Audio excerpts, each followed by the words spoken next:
ഉണ്ടാക്കാൻ പോകുന്നത് പടുകൂട്ടാനാണ്. പണ്ടത്തെ കാലത്തൊക്കെ, എൻ്റെ കുട്ടിക്കാലത്തൊക്കെ കഞ്ഞിക്ക് ഉണ്ടാക്കുന്ന ഒരു കറിയാണ്. നമ്മളെ പറമ്പുകളിൽ നിന്ന് എടുത്ത് ചെയ്യുന്ന സാധനങ്ങളാണ് ഇതൊക്കെ. കപ്പയാണത്, പപ്പായ, അതിൽ വലിയ ചെമ്പിൻ്റെ തണ്ടും ചെറിയ ചെമ്പിൻ്റെ വിത്തുമാണ്. അതിലേക്കുള്ള ചേരുവകൾ പിന്നെ നാളികേരം, പച്ചമുളക്, കാന്താരിയാണ് രുചി, പക്ഷേ പച്ചമുളക് കുറച്ചുണ്ട്. പിന്നെ ചെറിയ ഉള്ളി ഒരു 3 എണ്ണം ഉണ്ട്, വെളുത്തുള്ളിയുടെ 2 അല്ലി, ജീരകം, നാളികേരം 1/2 മുറി, വെളിച്ചെണ്ണ, ഉപ്പ്, മഞ്ഞൾ, കറിവേപ്പില, കഷ്ണങ്ങളൊക്കെ കൂടി നമുക്ക് കുക്കറിലിട്ട് ഒന്ന് വേവിക്കാം. കഷ്ണമൊക്കെ ഇതിലേക്ക് ഇടണം.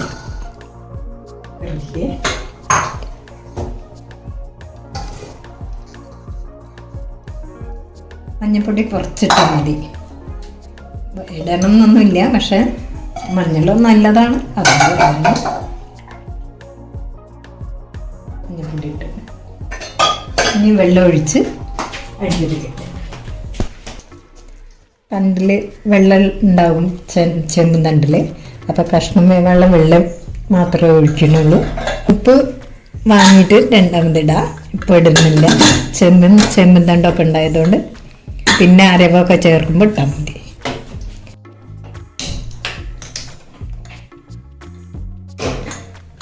ഒരു വിസിൽ വന്നാൽ മതി. അപ്പോഴേക്കിന് നാളികേരം വിസിൽ വരുമ്പോഴേക്ക് നാളികേരം അരച്ച് വരാം. നാളികേരം, മുളകും പച്ചമുളകും എല്ലാം, ജീരകം, വെളുത്തുള്ളി, ഉള്ളി എല്ലാം ജാറിക്കിടുക. വെള്ളം ഒഴിക്കുക, കുറച്ച് വെള്ളം ഒഴിച്ചു ഇനി അരയ്ക്കാൻ പോകുക. വിസിൽ വന്ന് ഓഫാക്കി ഇനി തണുത്തതിന് ശേഷം തുറക്കാം. കുക്കർ തണുത്തു, ഇനി തുറക്കുകയാണ്. ഇനി ഇളക്കി നമുക്ക് തീയൊന്ന് കത്തിക്കാം. ഇനി ഇതിലേക്ക് ഉപ്പിടുകയാണ്.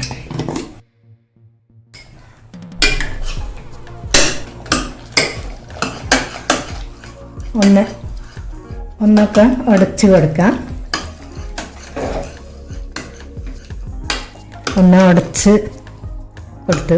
ഇനി നമുക്ക് അരവ് ചേർക്കാം. അരവ് നന്നായി അരിഞ്ഞിട്ടില്ല, എന്നാലും ഒരു പകുതി മുക്കാൽ അരിഞ്ഞിട്ടുള്ളൂ.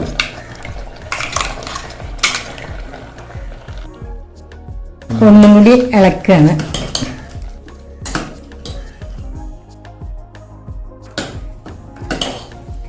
ഇതിൽ മഞ്ഞൾ ഇടേണ്ട ആവശ്യമൊന്നുമില്ല, പക്ഷേ ഞാൻ കുറച്ച് മഞ്ഞൾ ഇട്ടതാണ്. ഇനി നന്നായി തിളക്കട്ടെ.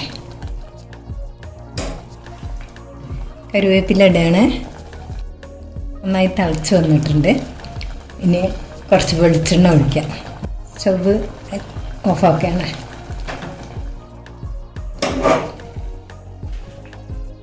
വെളിച്ചെണ്ണ ഒഴിക്കണം.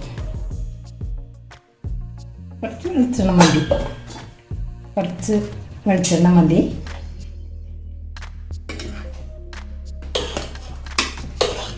അങ്ങനെ പടുകൂട്ടാൻ റെഡിയായി.